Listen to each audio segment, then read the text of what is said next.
Dans la vie, il y a deux grands mystères, l'amour et l'argent. Qu'est-ce que l'amour? La question a été explorée à fond, dans les romans, les chansons, les films, à la télévision. Mais pas la question, qu'est-ce que l'argent? La théorie de l'argent n'a jamais inspiré de film à grand succès, et ça n'a rien d'étonnant. Rien d'étonnant non plus qu'elle ne soit presque jamais mentionnée dans nos écoles. D'où vient l'argent? La question évoque généralement l'image de la fabrication des billets ou des pièces.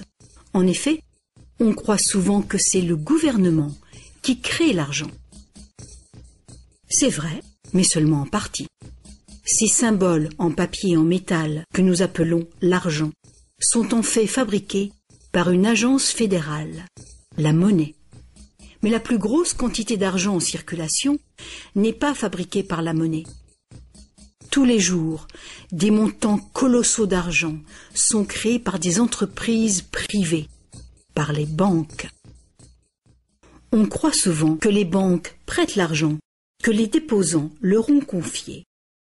Mais pas du tout.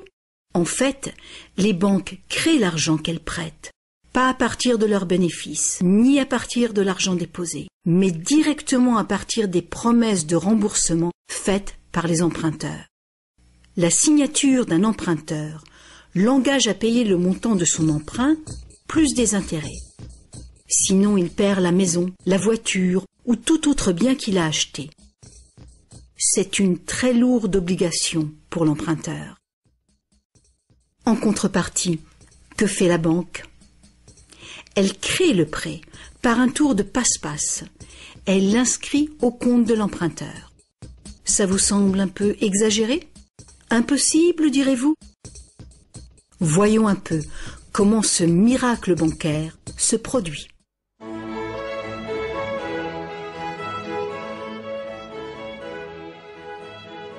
Au fil de l'histoire, l'argent a pris bien des formes. Il fallait simplement que l'argent soit portable et qu'un nombre suffisant de gens soient confiants de pouvoir l'échanger contre des choses de valeur bien réelles, comme de la nourriture, des vêtements ou une maison. L'argent a pris la forme de fèves de cacao, de coquillages, de pierres et même de plumes. L'or et l'argent étaient des métaux attrayants, faciles à travailler. Certaines cultures sont devenues expertes dans ce travail. En frappant des pièces de monnaie, unité standard dont le poids et la pureté étaient certifiés, les orfèvres ont facilité le commerce. Bien vite, pour protéger tout son or, l'orfèvre a eu besoin d'une chambre forte. Les villageois sont venus frapper à sa porte. Ils voulaient louer un peu de place dans cette chambre forte pour garder leur or et leurs objets de valeur bien en sécurité.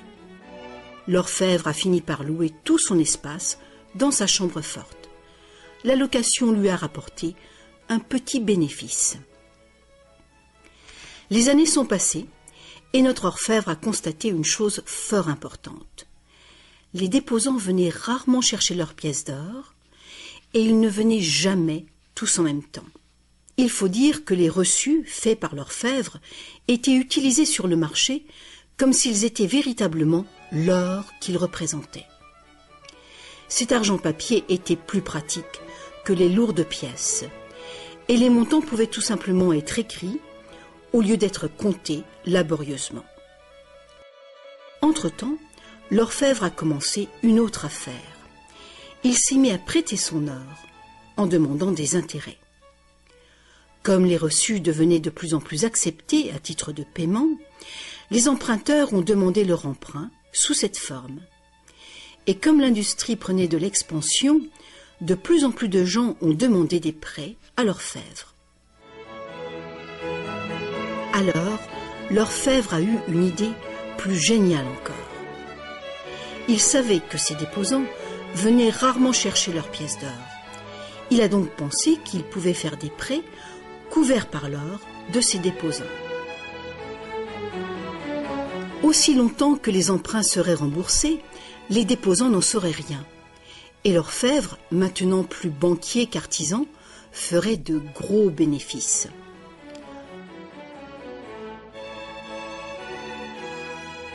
Pendant des années, en secret, l'orfèvre a tiré de bons revenus des intérêts sur les dépôts de ses clients. Maintenant gros prêteur, il devenait sans cesse plus riche et il commençait à étaler ses richesses. Les gens l'ont alors soupçonné de dépenser l'argent de ses déposants.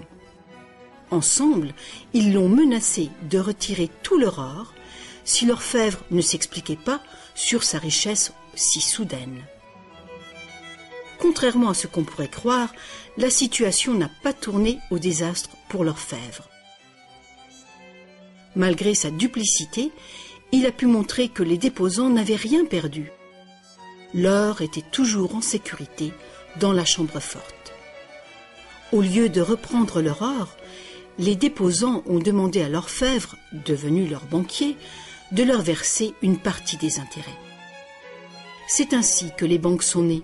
Le banquier payait un taux d'intérêt bas sur les dépôts et il faisait payer un dépôt d'intérêt plus élevé sur les prêts.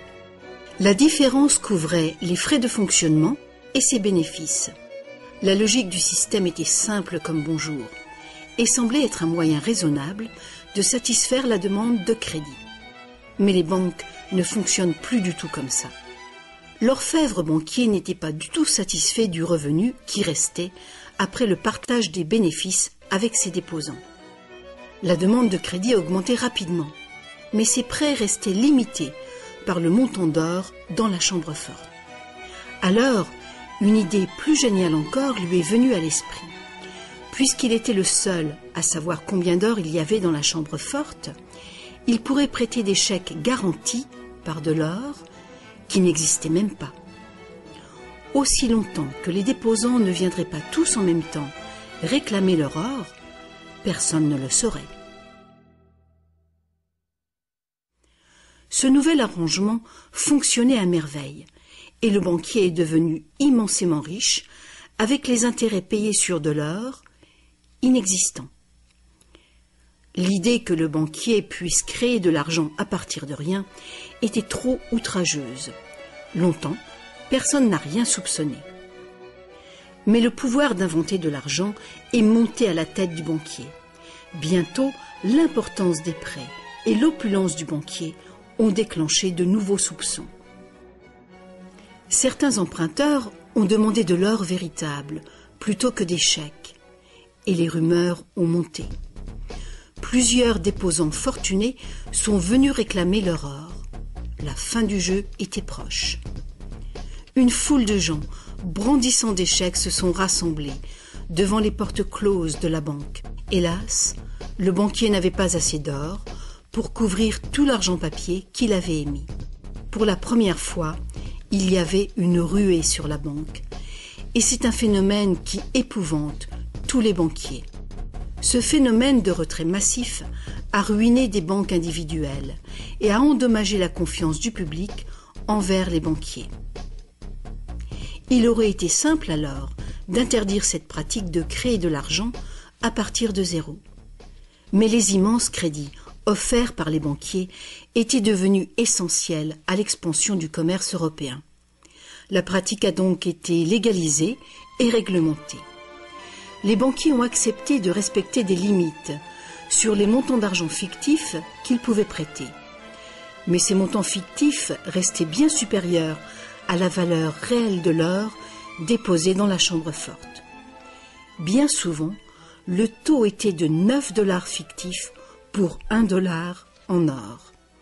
Des inspections surprises permettaient de faire respecter ces réglementations. Un arrangement a aussi été conclu. En cas de ruée sur une banque, les banques centrales soutiendraient les banques locales en leur prêtant de l'or.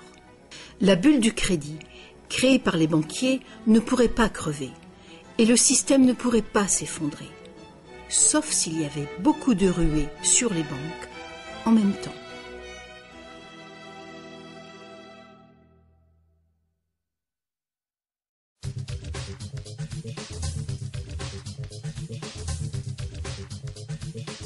Petit à petit, le système de réserve fractionnelle soutenu par une banque centrale, est devenu le système monétaire dominant dans le monde. Et la fraction d'or qui garantissait l'argent créé par le processus de dette est progressivement arrivée à zéro. La nature même de l'argent a changé. Autrefois, un dollar en papier était en fait un reçu avec lequel on pouvait réclamer un poids fixe d'or ou d'argent. Actuellement, un dollar papier ou un dollar numérique peut uniquement être échangé pour un autre dollar papier ou un autre dollar numérique. Autrefois, le crédit créé par une banque privée existait sous forme de billets de banque privée. Les gens avaient le droit de refuser ces billets, tout comme ils peuvent refuser un chèque personnel aujourd'hui. À présent, le crédit créé par une banque privée est légalement convertible en devises fiduciaires émises par le gouvernement, comme les dollars, les livres sterling ou les euros.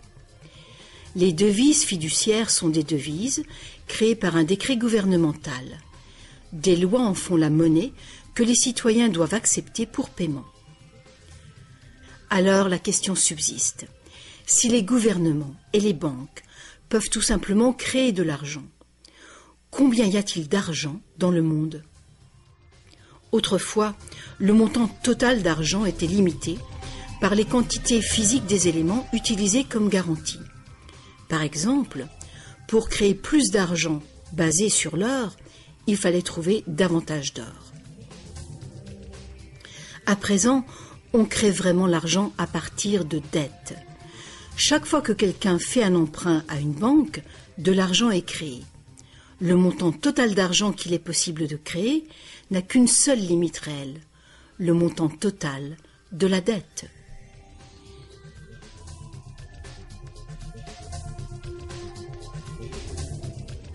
Les gouvernements placent une limite légale sur la création d'argent fictif, en imposant des règles sur les obligations de réserve fractionnelles.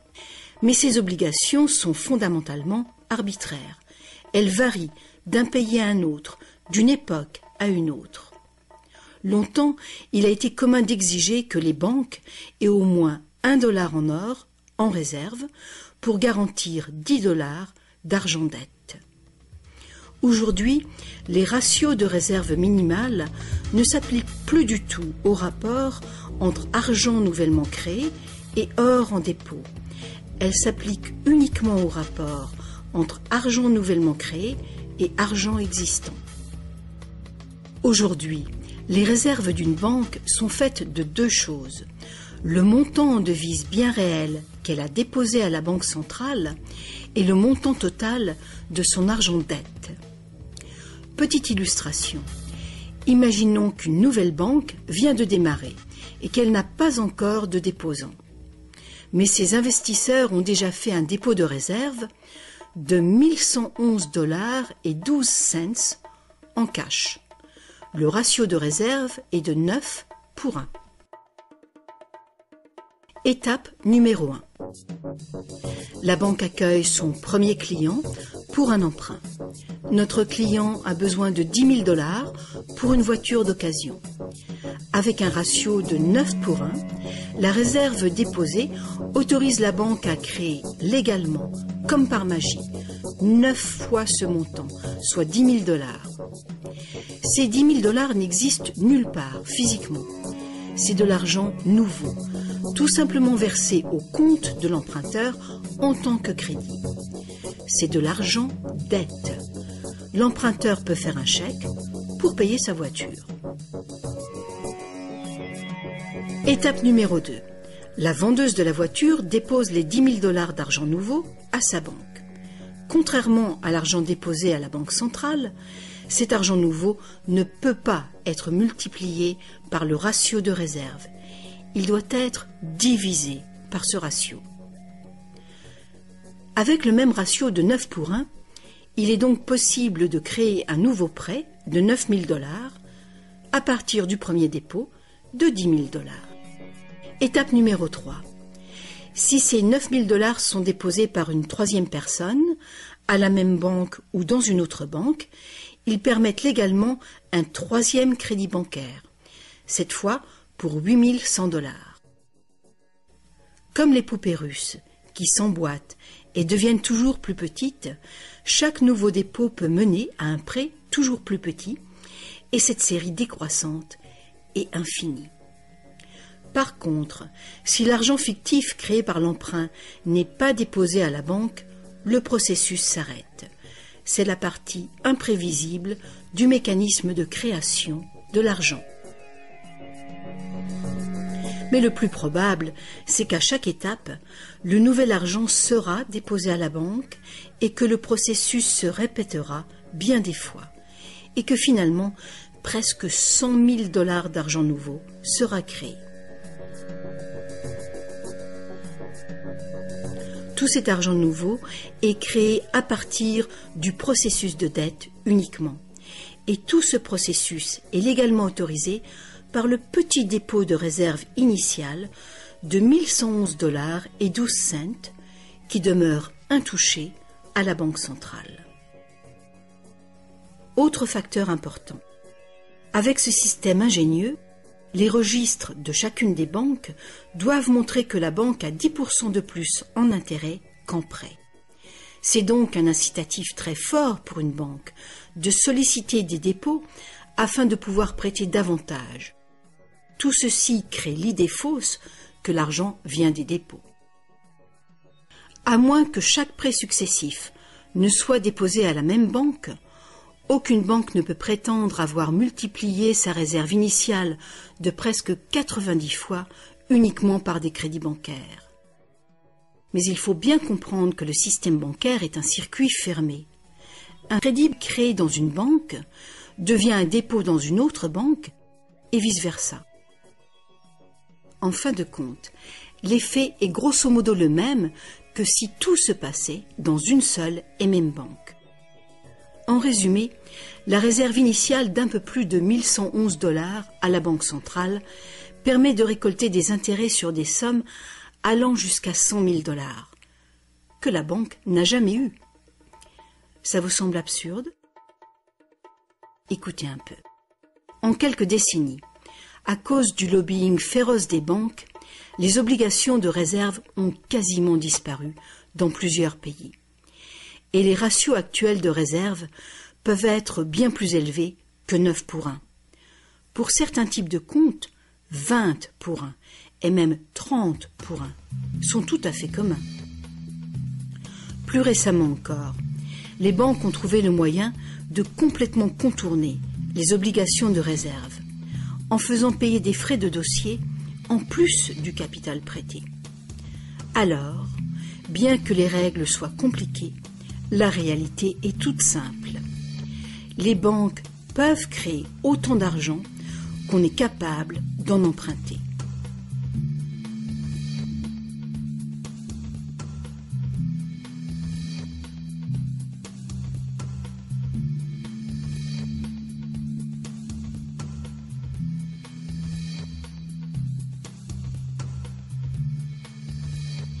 En dépit des images qu'on nous montre, l'argent créé par le gouvernement représente en général moins de 5% de l'argent en circulation. Aujourd'hui, plus de 95% de l'argent a été créé par quelqu'un qui a signé une reconnaissance de dette à une banque. Ces crédits bancaires apparaissent et disparaissent en quantité phénoménale tous les jours, au fur et à mesure que des prêts sont accordés ou remboursés.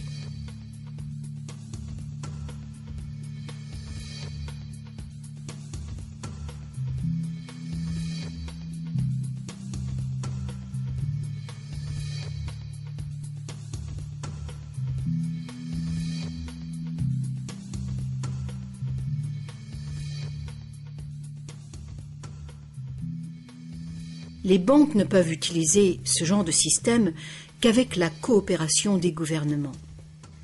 Premièrement, les gouvernements passent des lois qui imposent l'utilisation de la devise nationale. Deuxièmement, les gouvernements permettent que les crédits créés par les banques privées soient payables dans leur devise nationale. Troisièmement, les cours de justice gouvernementales font respecter les obligations de paiement des dettes. Et enfin, les gouvernements adoptent des règlements qui assurent le fonctionnement et la crédibilité du système monétaire sans rien faire pour informer le public de l'origine véritable de l'argent.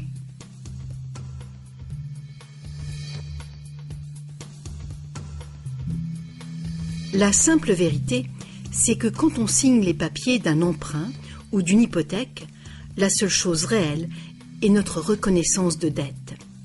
Cette reconnaissance de dette est garantie par nos actifs qui seront confisqués si on ne peut pas payer les remboursements. Pour toute personne qui croit que nous allons honorer notre promesse, cet accord de prêt ou d'hypothèque est maintenant un papier échangeable et vendable. Ce papier représente une forme d'argent.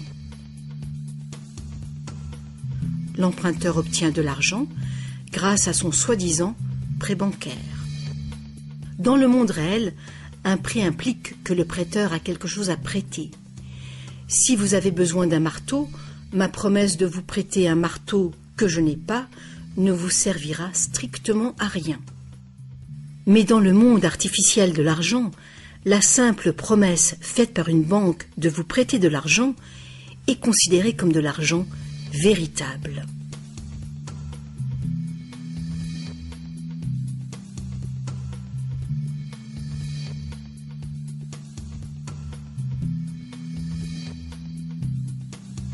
Ici encore, la vérité est simple. Sans le document signé par l'emprunteur, le banquier n'a rien du tout à prêter. Est-ce que vous vous êtes déjà demandé comment tout le monde, les gouvernements, les entreprises, les familles, peut être endetté en même temps et pour des sommes aussi colossales? Est-ce que vous vous êtes demandé comment il peut y avoir autant d'argent à emprunter? Maintenant, vous le savez. Il n'y en a pas. Les banques ne prêtent pas l'argent, elles le créent, et c'est de l'argent dette. Comme la dette est potentiellement illimitée, la quantité d'argent créée est illimitée, elle aussi. Mais l'inverse est vrai également. Vous n'êtes pas étonné qu'en dépit de toutes nos ressources, toutes nos inventions et toute notre productivité, nous soyons presque tous si lourdement endettés, aussi bien les gouvernements que les entreprises et les particuliers? Ah, si seulement les gens cessaient de se demander comment est-ce possible? Comment se peut-il que les gens qui produisent toute la richesse réelle soient endettés envers les gens qui ne font que prêter de l'argent, symbole de cette vraie richesse? Le plus étonnant, c'est qu'une fois que nous réalisons que l'argent est en fait une dette, nous comprenons que sans dette, il n'y aurait pas d'argent.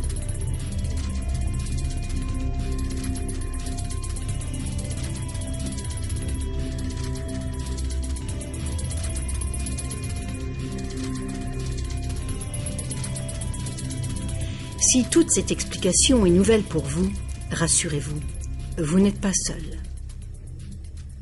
Beaucoup de gens s'imaginent que si toutes les dettes étaient payées, la situation économique irait beaucoup mieux. C'est sûrement vrai au niveau individuel. Quand on a remboursé ses prêts, on a davantage d'argent à dépenser. Mais il est faux de croire que s'il n'y avait plus de dettes, il y aurait davantage d'argent à dépenser. En fait, c'est tout le contraire. Sans dette, il n'y aurait pas d'argent du tout. Alors, vous voyez, nous dépendons complètement du renouvellement continu du crédit bancaire. Pas de prêt, pas d'argent. C'est exactement ce qui s'est passé durant la Grande Dépression. La quantité d'argent a fondu radicalement quand la quantité des prêts a chuté.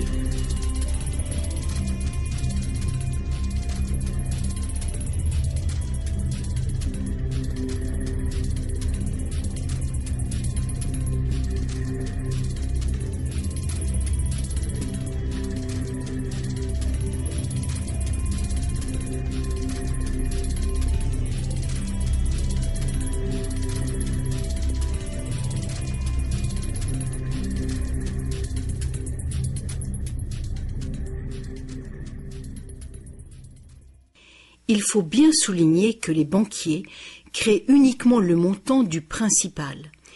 Ils ne créent pas l'argent qui sert à payer les intérêts. Alors, d'où vient cet argent? Le seul endroit où les emprunteurs peuvent obtenir de l'argent pour payer les intérêts est l'ensemble des fonds de l'économie générale. Mais presque tous ces fonds ont été créés de la même façon, à partir de crédits bancaires. Donc partout, il y a des emprunteurs qui se trouvent dans la même situation. Ils cherchent désespérément l'argent pour rembourser le principal et les intérêts dans une réserve globale d'argent qui ne contient que le principal. Il est tout à fait impossible pour tout le monde de payer le principal plus les intérêts, car l'argent des intérêts n'existe pas. Une formule mathématique simple le montre. Le grand problème, c'est que pour les emprunts à court terme comme les hypothèques et les emprunts gouvernementaux, où les intérêts dépassent de loin le principal, les risques de saisie et donc les dangers pour l'économie sont très grands, à moins de créer beaucoup d'argent pour payer les intérêts. Pour que la société continue de fonctionner, le taux des saisies doit rester bas. De plus en plus de nouvelles dettes doivent être créées pour trouver l'argent qui servira à payer les dettes précédentes. Alors bien sûr, la dette totale augmente, et les intérêts aussi, ce qui cause une escalade exponentielle de l'endettement. Seul le temps qui sépare la création des nouveaux emprunts et leur remboursement empêche le manque d'argent global de mettre le système en faillite.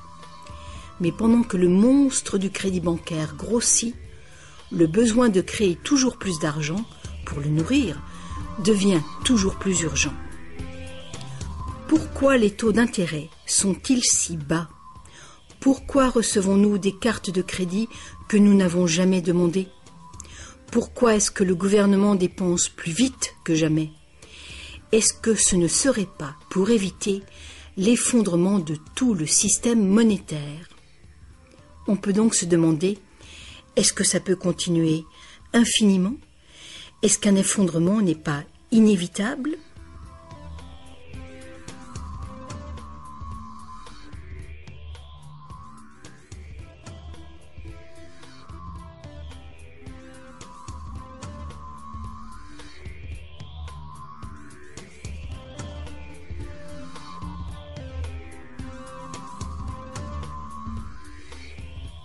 L'argent facilite la production et le commerce. Quand la quantité d'argent augmente, l'argent perd progressivement de sa valeur. C'est l'inflation. À moins que le volume de production et de commerce dans le monde réel augmente proportionnellement pour compenser cette augmentation. Ajoutez à cela que quand on parle d'une croissance économique de 3% par an, par exemple, on pourrait croire que c'est un taux constant. Eh bien, pas du tout. Les 3% de cette année représentent plus de matériaux, plus de produits, plus de services que les 3% de l'année précédente, car il s'agit de 3% d'un nouveau total. Ce n'est donc pas une ligne plate, continue, mais une courbe exponentielle de plus en plus raide. Le véritable problème est qu'une croissance perpétuelle de l'économie réelle exige une escalade perpétuelle de la consommation des ressources et de l'énergie. De plus en plus de choses doivent passer de l'état de ressources naturelles à celui d'ordures, année après année, juste pour éviter l'effondrement du système.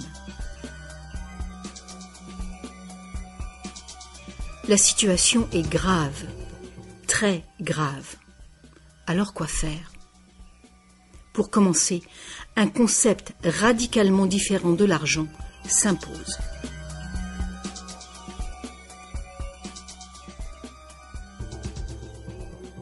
Le temps est venu pour les gens de se poser 4 questions simples et de les poser à leur gouvernement. Partout dans le monde, les gouvernements empruntent de l'argent avec intérêt aux banques privées. La dette gouvernementale est une composante majeure de la dette globale.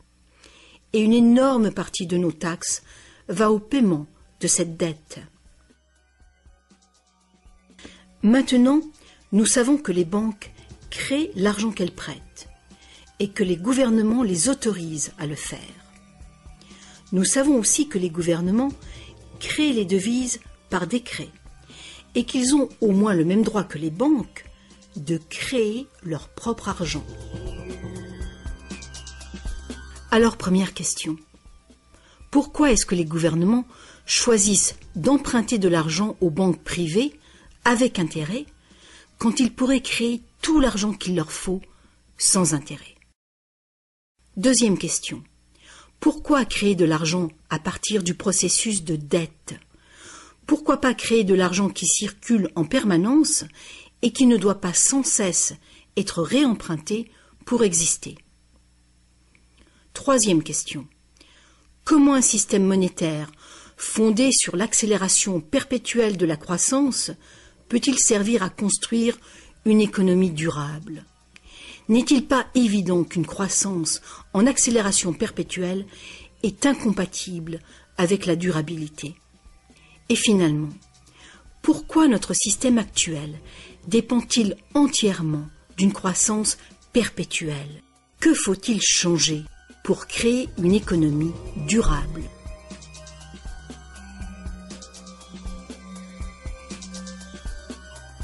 À une certaine époque, faire payer un intérêt quelconque sur un emprunt était qualifié d'usure et était passible de sanctions très sévères, allant jusqu'à la peine de mort. Chaque grande religion interdisait l'usure. La plupart des arguments avancés contre l'usure étaient d'ordre moral. La seule finalité légitime de l'argent était de faciliter les échanges de biens et de services réels.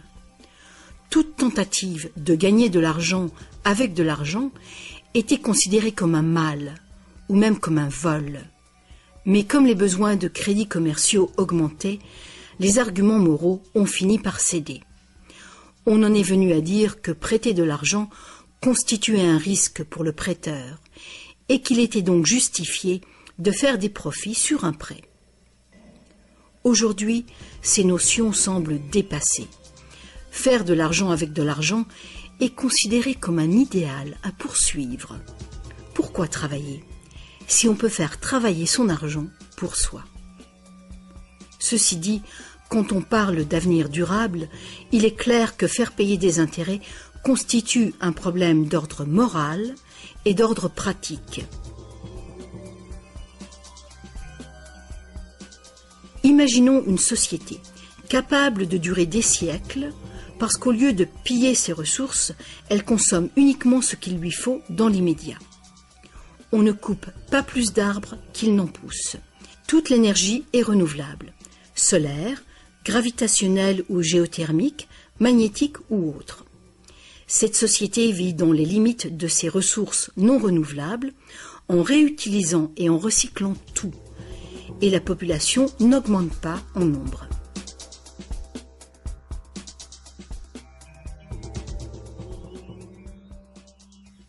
Cette société ne pourrait jamais fonctionner avec un système monétaire qui dépend complètement d'une croissance en accélération perpétuelle. Une économie stable aurait besoin d'une quantité d'argent qui puisse rester stable. Imaginons que cette quantité totale d'argent stable est représentée par ce grand cercle.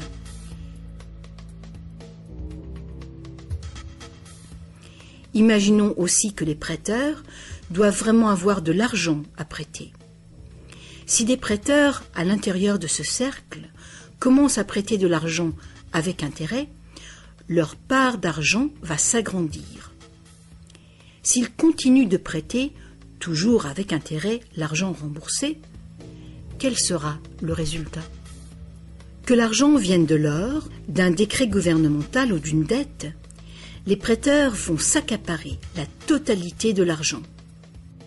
Et après toutes les saisies, toutes les faillites, ils seront propriétaires de tous les biens immobiliers. Pour régler ce problème, il faudrait que les gains résultant des prêts avec intérêt soit distribuée également parmi la population.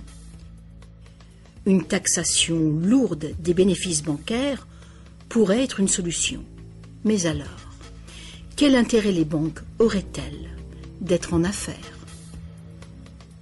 Si nous pouvions un jour nous libérer de cette situation, nous pourrions imaginer les banques comme des services sans but lucratif, qui travailleraient au service de la société. Les banques verseraient des dividendes universels aux citoyens ou prêteraient carrément sans intérêt du tout.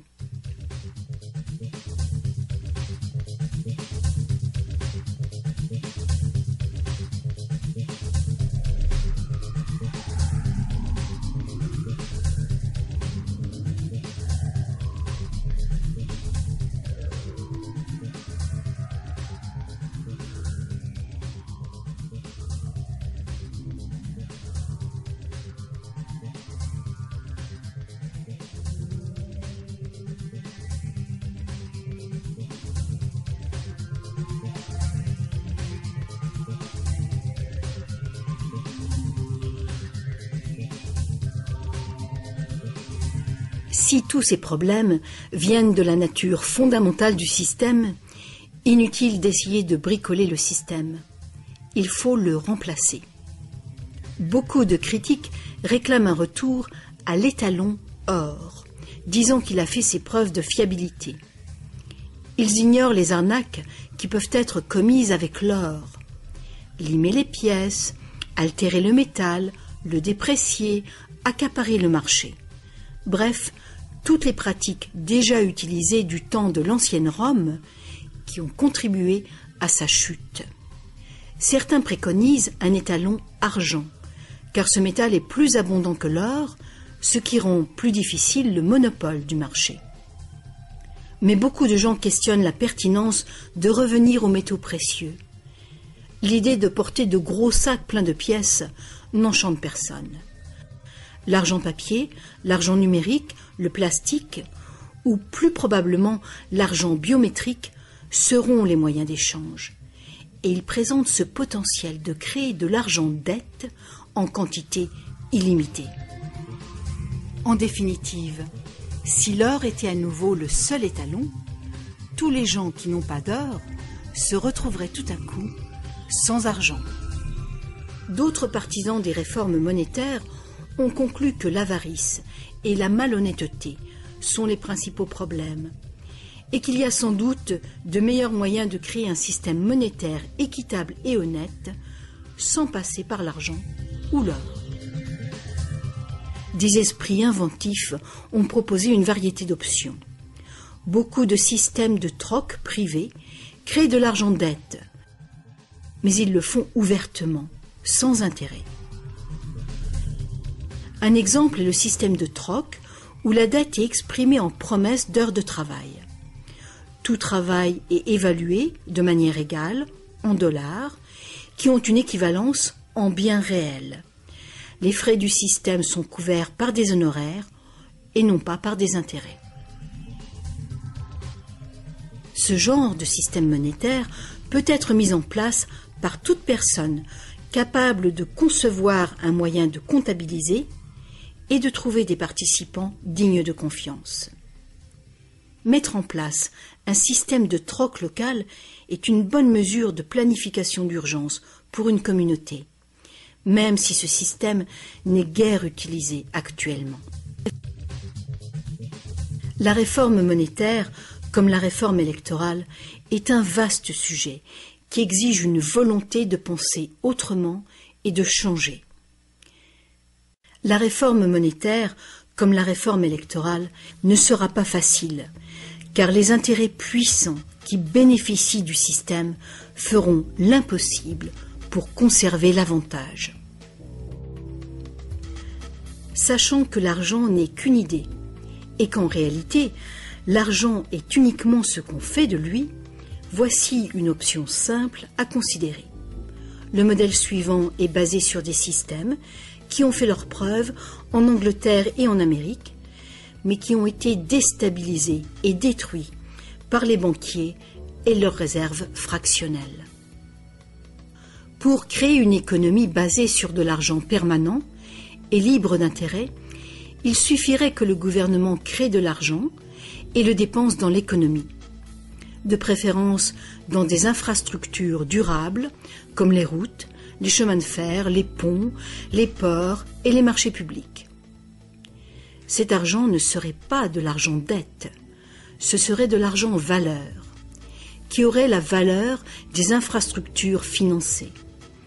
Si ce nouvel argent facilitait une croissance proportionnelle du commerce, il ne causerait pas d'inflation du tout.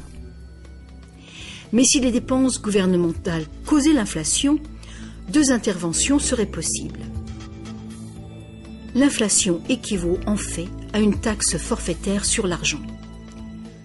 Que l'argent perde 20% de sa valeur ou que le gouvernement nous taxe de 20%, l'effet sur notre pouvoir d'achat est exactement le même. Vu de cette manière, l'inflation pourrait remplacer la taxation, à condition de rester limitée et d'être utilisée à bon escient. Le gouvernement pourrait aussi choisir de lutter contre l'inflation en percevant des taxes qu'il retirerait ensuite de la circulation, réduisant ainsi la quantité d'argent pour restaurer sa valeur. Pour contrôler la déflation, c'est-à-dire la chute des salaires et des prix, il suffirait que le gouvernement dépense plus et mette plus d'argent en circulation. Sans la concurrence des dettes privées, les gouvernements auraient le contrôle des réserves d'argent de la nation. Le public serait donc qui blâmer si les choses allaient mal. Les gouvernements prendraient le pouvoir ou perdraient le pouvoir en fonction de leur capacité à maintenir la valeur de l'argent. Les gouvernements fonctionneraient surtout grâce aux taxes, comme maintenant, mais ces taxes auraient beaucoup plus de pouvoir financier, puisqu'il n'y aurait plus d'intérêt à payer. Il n'y aurait plus de dette nationale si le gouvernement crée uniquement l'argent dont il a besoin. Notre servitude collective et perpétuelle envers les banques, à cause de la dette gouvernementale, prendrait fin.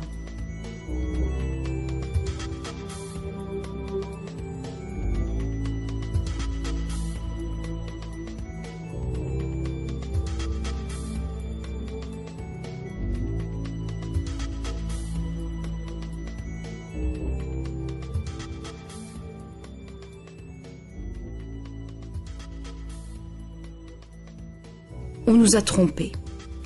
Ce qu'on appelle démocratie et liberté sont devenus en réalité une forme ingénieuse et invisible de dictature économique. Aussi longtemps que notre société dépendra du crédit bancaire pour son apport d'argent, les banquiers continueront de décider qui reçoit de l'argent ou pas.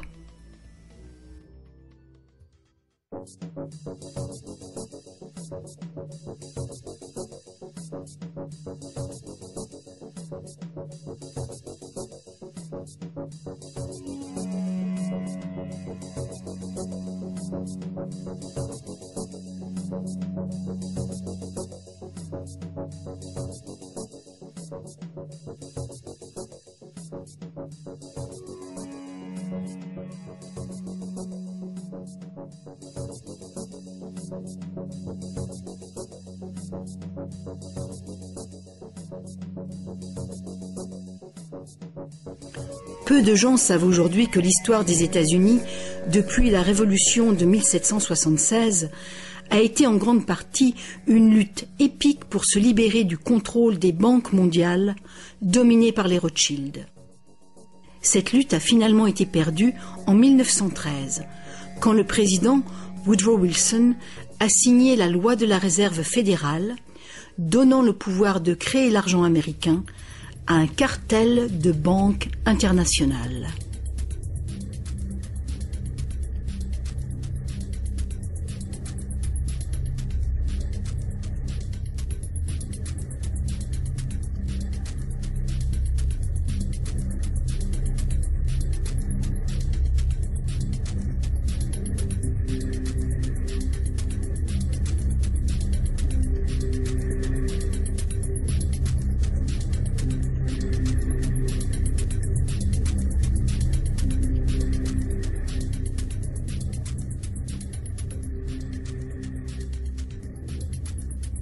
Le pouvoir de ce système est profondément ancré et le silence des médias et du monde de l'éducation à ce sujet est profond, lui aussi. Il y a des années, un vice-premier ministre du Canada a fait un sondage informel auprès de nombreux professionnels bien éduqués et auprès de simples citoyens.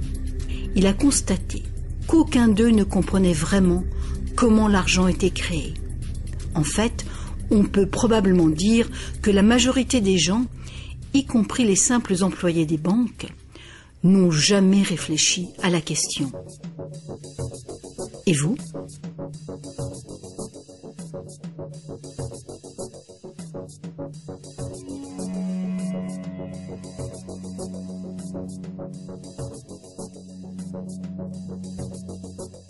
Le système moderne de l'argent-dette est né il y a un peu plus de 300 ans, quand la première banque d'Angleterre a été créée par une charte royale, lui autorisant des prêts fractionnels de dépôt d'or au ratio de 2 pour 1.